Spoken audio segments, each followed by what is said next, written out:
జగన్ హయాంలో అప్పులు చేసి సంక్షేమ పథకాలు ఇచ్చాడు. చంద్రబాబు హయాంలో అప్పు చేస్తున్నారు కానీ సంక్షేమాలు ఇవ్వట్లేదు. ఎక్కడికి పోతున్నాయి, ఎవరు తినేస్తున్నారు? ఇది పదే పదే వైసీపీ రైట్ చేస్తున్నటువంటి పాయింట్.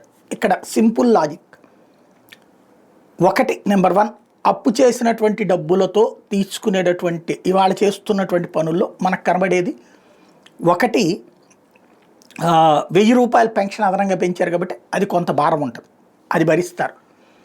గ్యాస్కి ఒకటి కొత్తది కాబట్టి ఒక గ్యాస్ సిలిండర్ అది భరిస్తారు. రాబోయే రోజుల్లో కూడా గ్యాస్కి సంబంధించి భరించాల్సి ఉంటుంది. 800 కోట్ల రూపాయలు ప్రతి 4 నెలలకి లెక్కన ఏడాదికి ఒక 3 2,500 కోట్ల రూపాయల దాకా అది అవుతుంది. ఇవి రెండు కాకుండా బిల్లుల పెండింగే ప్రధానమైనటువంటిది. తెలుగుదేశం 2014-19 మధ్యలో బోలెడని వేల కోట్ల రూపాయల బిల్లులు పెండింగ్ పెట్టిపోయింది. 43,000 కోట్ల రూపాయలు ఒక్క అమరావతికి. అవి కాకుండా రాష్ట్ర వ్యాప్తంగా చూసుకుంటే ఇంకొక 30-40 కోట్ల రూపాయల అప్పులు ఉన్నాయి. నీరు చెట్టు కిందన, లేకపోతే నరేగానా, లేకపోతే రోడ్లు వేసినటువంటివా, ఇట్లాంటివన్నీ ఆ బిల్లులన్నీ ఇప్పుడు చెల్లిస్తున్నారు. దాంతోపాటుగా వైఎస్ఆర్ కాంగ్రెస్ పార్టీ హయాంలో చేసినటువంటి కొన్ని అప్పులు కూడా తీర్చక తప్పదు. ఏంటంటే ఇక్కడ ఒక లాలూచీ కుస్తీ ఉంటుంది. కొన్ని లెక్కలు చెప్పబడేటటువంటి దాని ప్రకారం బిల్లు కొంతమంది వాళ్ళు కడుపు పండుతో రగిలిపోయి తిట్టుకుంటున్నటువంటి వాళ్ళు ఉన్నారు. వచ్చి సచ్చేది ఈ ప్రభుత్వ పనుల్లో పావల వస్తుంది ఆదాయం.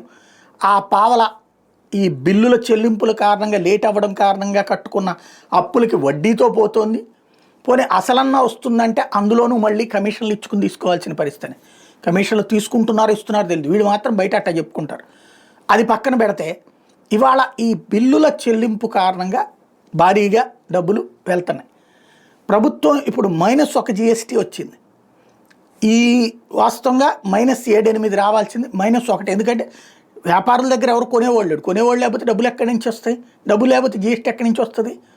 కానీ ఎక్కడి నుంచి ఈ GST ఈ రేంజ్లోనన్నా వచ్చింది అంటే బిల్లుల చెల్లింపు. బిల్లులు చెల్లించినప్పుడు దాని ద్వారా GST వస్తుంది. అదే ప్రస్తుతం కనబడుతున్నటువంటి ఆదాయం కూడా ప్రభుత్వానికి.